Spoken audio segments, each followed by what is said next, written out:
Preet Gill, Keir Starmer deciding to go on these coronavirus contracts, spending on companies that haven't produced face masks and PR consultants too. Do you think the public will be a bit more forgiving than that, shall we say, if the government throwing money, if you like, at least trying to get some kind of outcome on COVID-19? No, I think Keir was absolutely right to expose the government in terms of its lack of transparency and accountability, because I don't think that the public want to see us wasting huge sums of their money, not Boris's money, their money. I think that's really important on consultants, especially when we haven't really had a breakdown in terms of how and what that expenditure was for, and how does it actually support the national effort in tackling the pandemic. And I think this is not the first time that the public have seen this. There's been a huge outrage. As you know, there are legal cases taking the government to court because, as it stands, contracts are awarded depending on who your friends are and not whether you have the expertise, the skill sets, and whether you can absolutely deliver. And we've seen that with the National Contact Test and Trace system.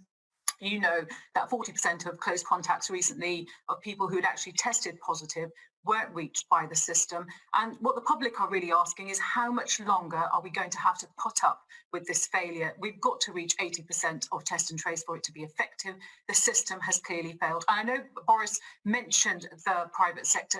Actually, it doesn't matter which sector it is. The most important thing here is, do they have the skill set? Is this value for taxpayers' money? And is the system effective? And what we have seen with the National Test and Trace system, it hasn't been. This is an opportunity to get it right. Labour's been calling for the fact that we need to then, after the lockdown, make sure that we hand this over to local authorities with the resources, with the monies.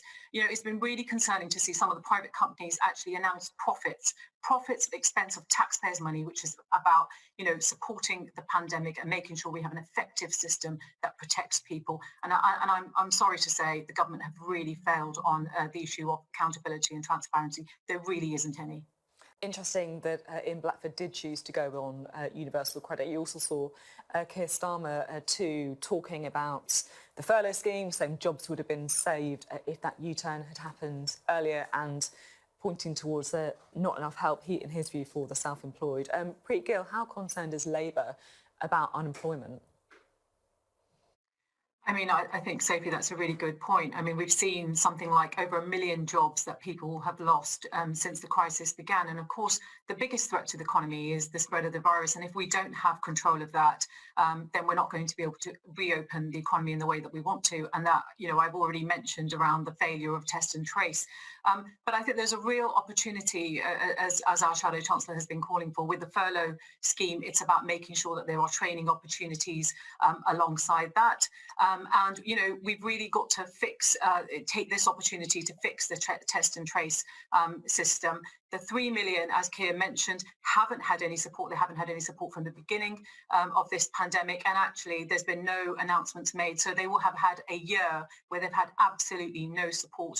And I think we need to give some hope to the country. And I think that's what our Shadow Chancellor has been doing, Annalise Dodds. She's been making the case about how do we create jobs for the future, you know, skilled jobs in terms of, if we think about manufacturing jobs, which are absolutely crucial with our rich industrial heritage, we need to be making sure that we're building in Britain. We need to be clear where those jobs are going to be available across the country. And we've got to have a clear strategy and a plan. And that's something we haven't really seen from this government. We've seen a lack of leadership in terms of the economy. We're probably on the 14th U-turn. Annalise Dodds called for the extension of the furlough scheme months ahead. And of course, many people had lost their jobs by the time the Chancellor had actually made that announcement. I think the government's absolutely got to get a grip of this. Preet Gill, just to finish, a big part of Boris Johnson's defence of the private sector involvement was to say that, look, it's the private sector companies who are making the vaccine. Do you think that that perhaps nullifies some of Labour's argument that these contracts are being awarded wrongly, and that people are actually feeling a little bit more sympathetically towards private sector involvement in the fight against COVID?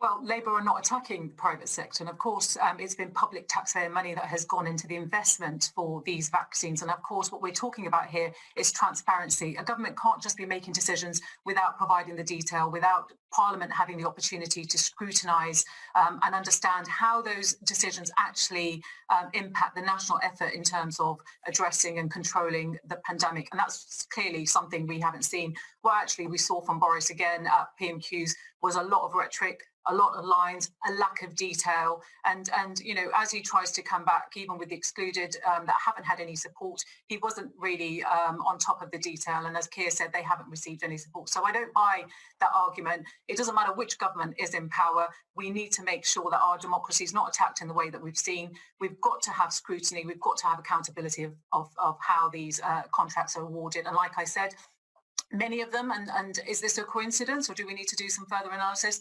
If you're a Conservative friend, if you're a Conservative donor, it appears that you are going to be much more favoured as opposed to those that have got real expertise and skill. And we've seen that, Sophie, in terms of how local authorities have responded in terms of tracing and testing systems. They've been far more effective than the private outsourced companies. And it's not good enough that the government outsources its responsibility of keeping the nation protected. I'm sorry, it's absolutely failed. It has even continued to give money and funds and extend contracts to those that have actually failed. I mean, this is the huge concern. It's not even saying, let's review these contracts. If they're not meeting, our needs, if they're not actually serving the needs of the public, then actually we need to end these contracts, or we need to transfer them to those that absolutely can. And I'm sorry, It's been the local authorities at the front line of this pandemic. They know their communities. They are the ones that need to be resourced.